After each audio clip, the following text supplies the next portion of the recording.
Hello students, welcome to all of you in this video. स्वागत है आप सभी के इस वीडियो में। और आप जानते हैं कि Patna university common entrance test के प्रिपरेशन के लिए लगातार हम लोग क्लासेस को अटेंड कर रहे हैं। और आज के इस क्लास में हम लोग मैथमेटिक्स के जो इलेक्टिव पेपर है, यानी जो मैथमेटिक्स से आपका 20 मार्क्स का जो क्वेश्चन आपसे पूछा जाता है, इसके प्रिपरेशन के लिए हम लोग अभी ट्रिग्नोमेट्रिकल आइडेंटिटीज़ के बारे में पढ़ेंगे। ट्रिग्नोमेट्रिकल आइडेंटिटीज़ क्या होता है, ट्रिग्नोमेट्रिकल फंक्शंस क्या होता है, ट्रिग्नोमेट्रिकल रेशियोज़ क्या होता है, इस पर हम लोगों ने पिछले क्लास में डिस्कस कर चुके थे।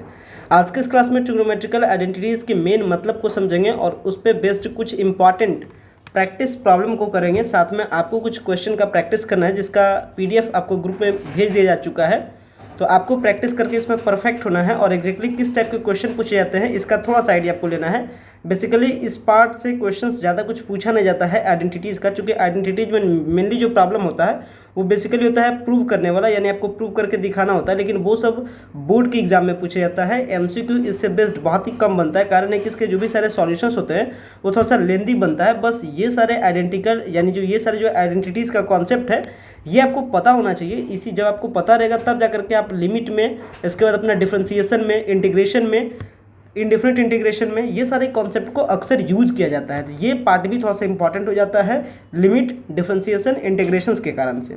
तो आइए देखते हैं कुछ इंपॉर्टेंट ट्रिग्नोमेट्रिकल आइडेंटिटीज़ को कैसे सॉल्व किया जाता है। आप थोड़ा सा आइडिया को बेसिक अपनाइएगा और जिस तरीके से मैं शॉर्ट वे में बनाने की कोशिश करूं उसी तरीके से शॉर्ट वे में आप भी आइडियाज़ को डेवलप कीजिएगा आपके माइंड में। कारण है कि आप ऑलरेडी ऐसे पढ़ कर आए हैं, सारा टॉपिक, सारा कंटेंट को आप कवर अप करके आए हैं। मेरा मेन काम है इस पूरे क्लासेस से आपको बूस्ट करना, आपको थोड़ा सा तेज़ी करना, आपको थोड़ा सा पिकअप देना, ताकि आप इस कम टाइम में पटना यूनिवर्सिटी के लिए आप बेहतर तैयारी कर सकते हैं। तो अभी हम लोग देखेंगे कुछ ट्रिग्नोमेट्रिकल आइडेंटिटीज़ को। लेकिन ट्रिग्नोमेट्रिकल आइडेंटिटी से पहले थोड़ी सी बेसिक जानकारी लेंगे एक और पार्ट का, जिसके बारे में वैसे मैंने पिछले क्लास में बताया भी था, जिसमें हम लोग देख रहे थे ट्रिग्नोमेट्रिकल रेशियोज को। और ट्रिग्नोमेट्रिकल रेशियोज हम लोग फाइंड कर रहे थे कुछ एंगल्स के लिए, जैसे theta equals to 30 degree, 45 degree, इस प्रकार के कुछ एंगल्स के लिए देखा था। साथ में मैंने आपको कॉन्सेप्ट भी बताया था अलाइड एंगल का, यानी अगर उससे अलाइन एंगल रहे, यानी ये π/2 + x, π/2 - x, इस टाइप के प्रॉब्लम को मैंने बताया भी। तो चलिए आते हैं पीडीएफ से पहले ही वो अलाइन एंगल के लिए देख लेते हैं। एंगल के बाद फिर हम लोग आइडेंटिटीज़ में हम लोग एंट्री कर जाए। मैंने जब ट्रिग्नोमेट्रिकल रेशियोज़ के बारे में बताया था उस टाइम मैंने क्वाड्रेंट के बारे में बताया था। और क्वाड्रेंट में मैंने आपको नॉलेज दिया था कि फर्स्ट क्वाड्रेंट में सारे रेशियोज पॉजिटिव होते हैं। और रेशियो जो मैंने बताया था कि साइने रेशियो है, कोसाइने है, टैन है, कॉट टेंजेंट है, इसके बाद सेक है, कॉसेक है, ये सारे रेशियो इसमें पॉजिटिव होते हैं। सेकंड क्वाड्रेंट में साइन और इसका अपोजिट वर्टेक्स यानी अपोजिट यानी कॉसेक आपका पॉजिटिव होता है। अगर थर्ड क्वाड्रेंट के बारे में बात करें तो टैन कॉट पॉजिटिव होता है। एंड फोर्थ में आपका कॉस और सेक पॉजिटिव होता है। वही अगर इसका इंक्लाइनेशन एंगल के साथ हो तो एंगल वाला मैं बेसिक कॉन्सेप्ट भी आपको पता है, बट थोड़ा सा मेमोराइज में करा दे रहा हूँ। Sine minus theta equals to होता है माइनस साइन थीटा। यही अगर कॉस में अप्लाई हो जाए cos minus theta equals to cos theta. अगर साइन अगर π/2 - थीटा के साथ अप्लाई किया जाए तो sine π/2 - theta equals to cos theta. इसमें मैंने आपको बताया था चेंजिंग करने के बारे में कि साइन का चेंजिंग होता है कॉस में, कॉस का चेंजिंग होता है साइन में। सेम तरीके से टैन का चेंजिंग होता है कॉट में, कॉट का चेंजिंग होता है आपका टैन में। सेम तरीके से कॉसेक का चेंजिंग होता है सेक में और सेक का चेंजिंग होता है कॉसेक में। यानी ये दोनों आपस में इंटरचेंज करते हैं। लेकिन ध्यान रखिएगा इंटरचेंज कब करता है, जब π/2 यहाँ पे माइनस रहे या प्लस रहे, आपको इससे मतलब नहीं है। मेन मतलब आपको है कि यहाँ π/2 का अगर यहाँ का जो आगे मल्टीपल है अगर वो रह जाए ऑड मल्टीपल तो चेंज करेगा, अगर रह जाए इवन मल्टीपल तो चेंज नहीं करेगा। जैसे साइन π/2 - थीटा में देख सकते हैं π/2 का यहाँ जो मल्टीपल है वो है एक, बेसिकली है ऑड, इसलिए चेंज करेगा। और चेंज किस में करेगा, साइन, तो साइन चेंज करता है कॉस में, इसलिए cos π/2 - theta equals to cos theta. तो इस कॉन्सेप्ट को बेहद याद रखिएगा। अगर इस कॉन्सेप्ट को याद रखते हैं तो इतना आपको मेमोराइज करने की आवश्यकता नहीं पड़ेगी। जैसे इस केस में देख सकते हैं यहाँ पे क्या है, sign pi plus theta, sign pi plus theta को कहा गया है माइनस साइन थीटा। क्या यह सही है या गलत है, इसके बारे में जानते हैं। Sine pi plus theta equals to यहाँ कह रहा है साइन माइनस साइन थीटा, क्या सही है या गलत है, इसको हम लोग इंटरचेंज करते हैं। जो एमसीक्यू क्वेश्चंस बनते हैं वो इसी तरीके से बनते हैं। तो चलिए इसमें कॉन्सेप्ट देखते हैं। इसमें क्या करना है हमको, यहाँ लिख दिए हम लोग साइन, यहाँ पे क्या होना चाहिए π/2 के फॉर्म में, तो इसको हम लिख सकते हैं π/2 इंटू में 2। यहाँ देख सकते हैं कि π/2 का 2 से 2 डिडक्ट हो जाएगा तो बच जाएगा पाई। यानी कह सकते हैं यहाँ पे π/2 का कैसा मल्टीपल है, इवन मल्टीपल, यानी चेंजिंग नहीं होगा, इसलिए यहाँ पे क्या रहेगा, साइन का साइन रह गया। साथ में यहाँ पे देखते हैं ये है क्या है, पाई प्लस थीटा कौन सा क्वाड्रेंट में पड़ेगा, यहाँ से होता है 0 से π/2 फर्स्ट क्वाड्रेंट, सेकंड क्वाड्रेंट होता है π/2 से pi, and pi by two plus theta है। Pi by two plus theta कौन से क्वाड्रेंट में आएगा? थर्ड क्वाड्रेंट में।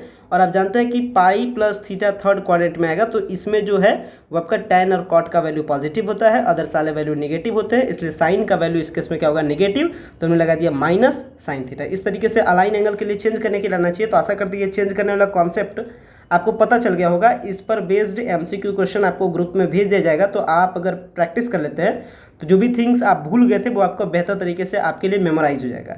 चलिए आते हैं हम लोग ट्रिग्नोमेट्रिकल आइडेंटिटीज। सो ट्रिग्नोमेट्रिकल आइडेंटिटीज में बेसिक बात आपको क्या याद रखना है, मैंने आपको बताया था कि ट्रिग्नोमेट्रिकल आइडेंटिटीज क्या है। बेसिकली एक प्रकार का इक्वेशन होता है, ध्यान रखिएगा। ट्रिग्नोमेट्रिकल आइडेंटिटीज बेसिकली एक प्रकार का स्टेटमेंट है या इक्वेशन है, जिसमें क्या होता है कि वो हर एक वैल्यू के लिए काम करता है। मतलब कहने का मतलब जैसे अगर लिख दिया गया है, मान लेते हैं कि sine theta plus cos theta, let us suppose यहाँ पे लिख दिया जाता है sine theta plus cos theta equals to 1। तो अगर थीटा का वैल्यू 30 डिग्री के लिए ये कॉन्सेप्ट काम करा है, तो थीटा के 45 के लिए भी काम करेगा, थीटा का 60 के लिए भी काम करेगा। अगर ये हर वैल्यू के लिए काम करता है तो यही स्टेटमेंट, यही इक्वेशन हमारा कहलाता है ट्रिग्नोमेट्रिकल आइडेंटिटीज। लेकिन अगर ये काम नहीं करता है तो वो नहीं कहलाता है ट्रिग्नोमेट्रिकल आइडेंटिटीज। ये बेसिक बात आप ध्यान रखिएगा। तो ट्रिग्नोमेट्रिकल आइडेंटिटीज के क्वेश्चन में बेसिकली आपको जज करना होता है कि ये ट्रिग्नोमेट्रिकल आइडेंटिटीज है कि नहीं। मतलब कहने का मतलब है कि आपको चेक करना होता है या वेरीफाई करना होता है हर एक एंगल के लिए, या उस कॉन्सेप्ट को चेक करना होता है कि वो किसके बराबर है। यानी कहने का मतलब आप LHS इक्वल्स टू RHS करके दिखा दीजिए ट्रिग्नोमेट्रिकल आइडेंटिटीज में, तो आपका जज हो जाएगा कि चलिए LHS और RHS दोनों बराबर है, इसका मतलब ये हर एंगल के लिए काम कर रहा है। यानी कह सकते हैं कि ये आपका क्या है, ये बेसिकली एक ट्रिग्नोमेट्रिकल आइडेंटिटीज है। तो ट्रिग्नोमेट्रिकल आइडेंटिटीज बेसिक कॉन्सेप्ट पे अप्लाई होता है और उसी कॉन्सेप्ट पे बनता है। कुछ बेसिक ट्रिग्नोमेट्रिकल आइडेंटिटीज के बारे में मैंने आपको बताया भी था, और जो पिछला वीडियो मैंने दिया, जो पिछला PDF मैंने दिया उसमें मेंशन भी था। जैसे यहाँ पे क्वेश्चन है cosec minus cot theta into में cosec minus cot theta equals to क्या होगा। तो यहाँ देखिए पूछा जा रहा है cosec minus cot theta into में है कॉसेक माइनस कॉट थीटा, इसका वैल्यू क्या होगा। चलिए इसे सॉल्व करते हैं। यहाँ पे थोड़ा सा गौर कीजिएगा, यहाँ पे क्वेश्चन में थोड़ा सा मिस्टेक है। यहाँ पे cosec minus cot theta into में कॉसेक माइनस कॉट थीटा नहीं, यहाँ पे cosec minus plus cot theta है। तो इसके इसमें आप सिंपली क्या कर सकते हैं, जब इस प्रकार का क्वेश्चन है तो आप कर सकते हैं a minus B into A plus B.